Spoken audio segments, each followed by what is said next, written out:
la santé avec Benjamin. Bonjour. Bonjour Herman, bonjour à notre chers téléspectateurs. Bien. Très bien, je vais très bien. Très bien. Je vais bien aussi.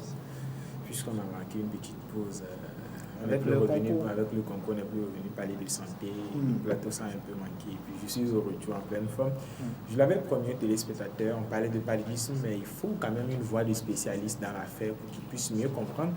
Dans l'intention de satisfaire leur attente, nous sommes allés vers un spécialiste en la matière pour parler avec plus de précision de ce que nous avons déjà démarré. Il s'agit bien évidemment du paludisme. Donc ce matin, nous allons encore parler du paludisme sous d'autres facettes, avec d'autres précisions. Et si la réalisation le permet d'ores et déjà, nous allons partir pour la définition. C'est quoi le paludisme d'abord? On va le connaître avec les mots du spécialiste et on revient juste après. Paludisme, c'est cette maladie-là causée par des parasites, et surtout en Afrique intertropicale et en saison de pluie, plus précisément. Ce n'est pas seulement en temps de pluie qu'on peut parler du paludisme. Et tant qu'il y a la verdure, les herbes sont au sol, il y a des endroits non nettoyés, et le paludisme va exister. En Afrique tropicale, on l'avait déjà dit, sitôt, c'est en Afrique tropicale spécialement quand il pleut. Cela ne veut pas tout de suite dire que quand il ne pleut pas, le paludisme n'existe pas, mais c'est pour accentuer l'affaire, pour dire que plus il pleut, plus nous sommes exposés au risque de paludisme. On avait également promis à nos téléspectateurs de parler des causes et manifestations. Quand on parle de causes, qu'est-ce qui amène le paludisme? Et quand on parle de manifestations, comment est-ce qu'on peut savoir qu'on a le paludisme? Parce qu'on a de ces signes-là, on pose souvent la main sous le cou du petit ou de la personne qui est souffrante.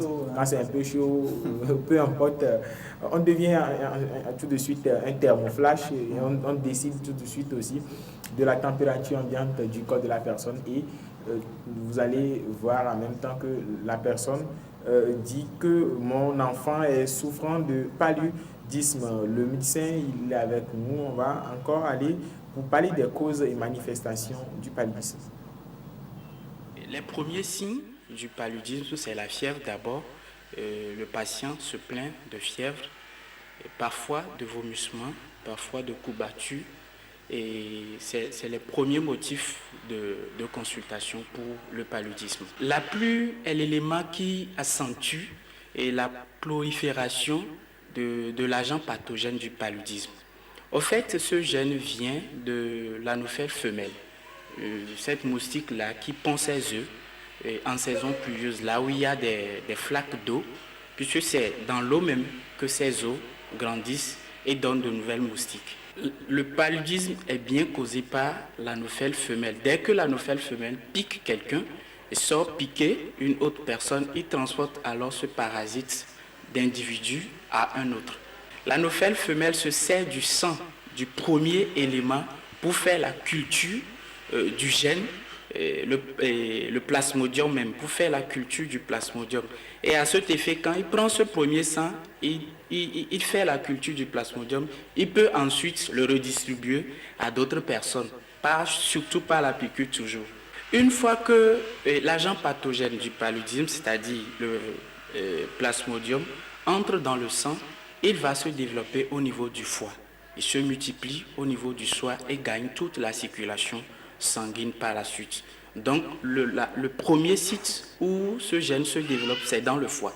Mais dès que les premiers signes commencent déjà par s'annoncer, la fièvre commence par s'installer, la courbature et l'insomnie parfois aussi commencent par s'installer, alors là, on peut commencer par penser au paludisme. C'était M. Sanvi Kakouin Benjamin, assistant médical responsable du centre médical La Paix que nous avons écouté en instant. Il a dit, Herman, que quand on a la fièvre, les coups battus, on peut penser, il n'a pas dit que automatiquement c'est du paludisme. Parce que c'est la nuance que nous devons faire. Ce n'est pas parce que je sens de la fièvre que je vais déduire qu'il s'agit du paludisme. Ce n'est pas parce que je sens quelques coups battus que je vais en même temps déduire qu'il s'agit du paludisme. Voilà donc ces quelques manifestations du paludisme. À noter également une petite nuance. Nous avons l'habitude de penser que c'est quand la nouvelle femelle pique une personne souffrante de paludisme et transmet à l'autre qu'on contamine le paludisme. Le médecin vient de démentir cela. En réalité, il suffit juste que la moustique, sinon la nouvelle femelle, pique une personne souffrante ou non.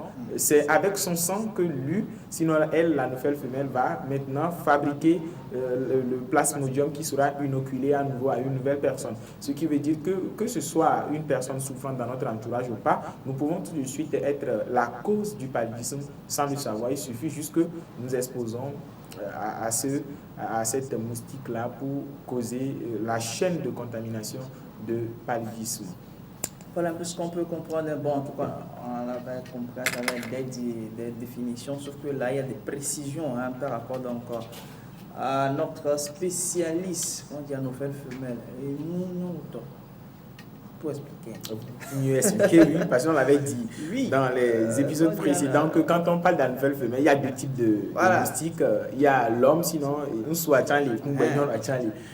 donc la nouvelle femelle, c'est la femme, si on peut le dire ainsi. C'est pour expliquer. Oui. Ne vous inquiétez pas. L'autre, c'est l'homme. Et on avait aussi dit que c'est l'autre qui fait du bruit, mais ça ne pique pas.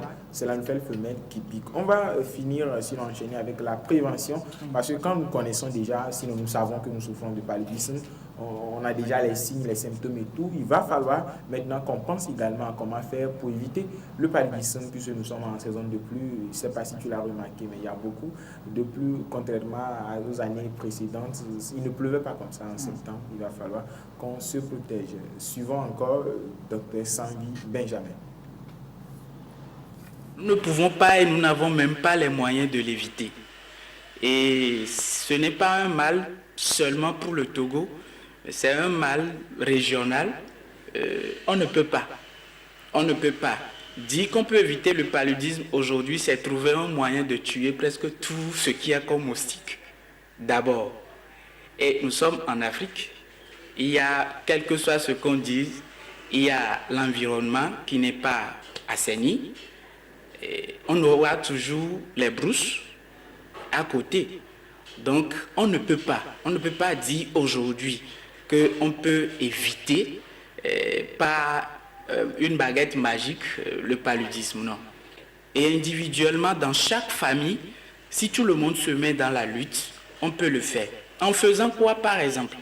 Je sais très bien que les moments des pluies s'annoncent, je révise les grilles de mes fenêtres, je révise là où il y a des petits zèbres dans la maison, j'enlève ces zèbres-là, les pneus déposés, les petites boîtes de conserve qu'on a déjà utilisées qui peuvent stagner l'eau dans la maison. Je commence par nettoyer tout ça là dans la maison et aux alentours de la maison. À cet instant-là, on peut dire on a un peu prévenu les risques d'être touché par le paludisme.